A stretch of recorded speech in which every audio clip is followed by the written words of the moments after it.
On a cold March morning in the quiet Midwestern town of Maple Glen, the congregation of Grace Fellowship Church gathered for Sunday service.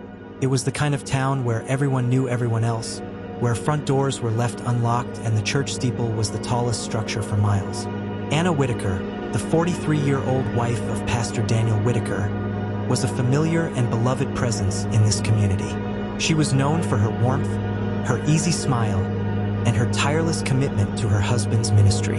On this particular Sunday, Anna seemed her usual self, moving between pews, embracing members of the congregation, and offering words of encouragement. No one noticed anything unusual, but after the service, as the fellowship hall emptied and volunteers stacked chairs, Anna was nowhere to be found. Her handbag and phone were discovered in the coat room. Her car remained parked in its usual spot outside the church. It was as though she had simply vanished. When Anna didn't return home that afternoon, Pastor Daniel alerted authorities. By evening, the town was mobilized. Volunteers combed nearby woods and fields, while deputies canvassed neighborhoods. Helicopters circled overhead, their searchlights cutting across frozen farmland. In a place where crime was almost unheard of, the idea of a pastor's wife being abducted seemed unthinkable. Shock rippled through the town. Candlelight vigils were quickly organized. Yellow ribbons appeared on lampposts and church doors. For the people of Maple Glen, Anna's disappearance felt like a personal tragedy. But within days, the story took a darker turn. Surveillance footage surfaced from a gas station just 2 miles from the church. At 12:43 p.m., minutes after Anna was last seen, cameras captured her climbing into a silver sedan. The driver was a younger man, not her husband. At first, investigators wondered, had she been coerced? Was this a kidnapping? But the footage showed no struggle. Anna appeared calm, even familiar with the driver. Whispers began to circulate. Parishioners recalled how, in recent months, Anna had seemed distracted. She sometimes left church events early, and more than one person had noticed her stepping outside to take hushed phone calls. Behind the image of a perfect pastor's wife, something else had been unfolding. Detectives digging into financial records soon found irregularities. Thousands of dollars were missing from the church's benevolence fund, the account reserved for helping struggling families in the community. The money had been quietly funneled into a private account under Anna's name. When confronted, Pastor Daniel admitted he'd recently discovered the discrepancy himself.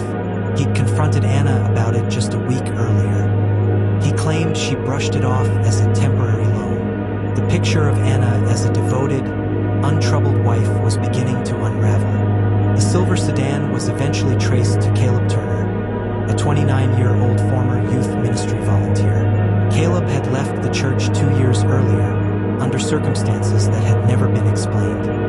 Phone records revealed that Caleb and Anna had exchanged hundreds of calls and text messages in the weeks leading up to her disappearance.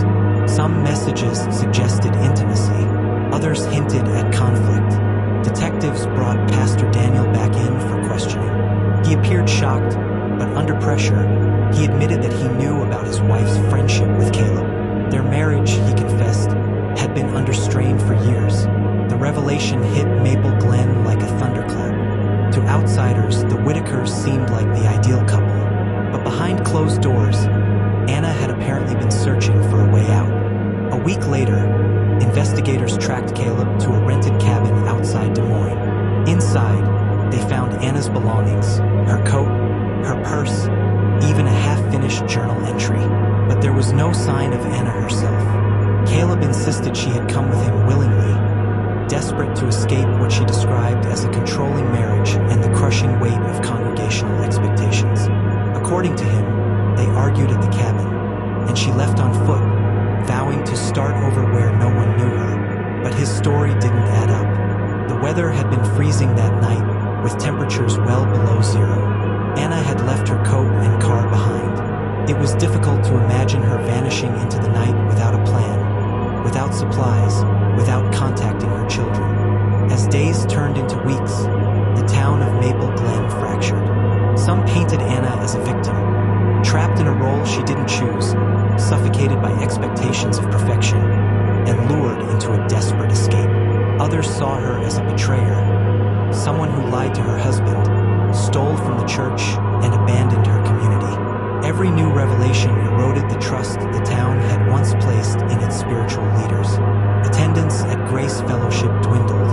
Donations dried up. For the first time in decades, the sanctuary stood half-empty on Sunday mornings.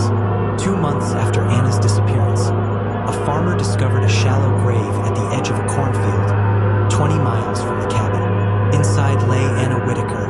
Forensic analysis revealed blunt force trauma to the head. Fibers found at the scene matched Caleb's car upholstery. Soil on his boots linked him to the burial site. Confronted with the evidence, Caleb maintained his innocence. He insisted Anna had died accidentally during an argument, that he panicked and buried her body.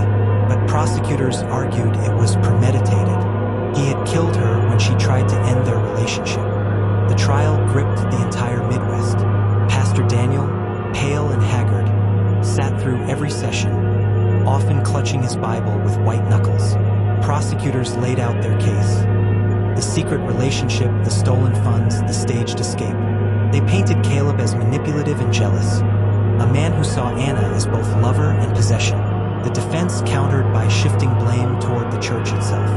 They argued Anna had been driven to desperation by her husband and the suffocating expectations of her congregation. Caleb, they claimed, was a convenient scapegoat. In the end, the jury wasn't swayed. Caleb Turner was found guilty of first-degree murder and sentenced to life without parole. But justice in court did little to heal Maple Glen. The community never recovered from the scandal. Grace Fellowship lost half its members within a year. Pastor Daniel resigned and quietly left town. The church building, once filled with hymns and potlucks, now stood empty, a silent monument to secrets, sin, and betrayal. As for Anna Whitaker, her story became a cautionary tale. In the eyes of some, she was a victim of love gone wrong. To others, she was a woman who made devastating choices. But to those who loved her, she remained what she had always been, a complicated, flawed human being. And in Maple Glen, her absence was a wound that never fully healed.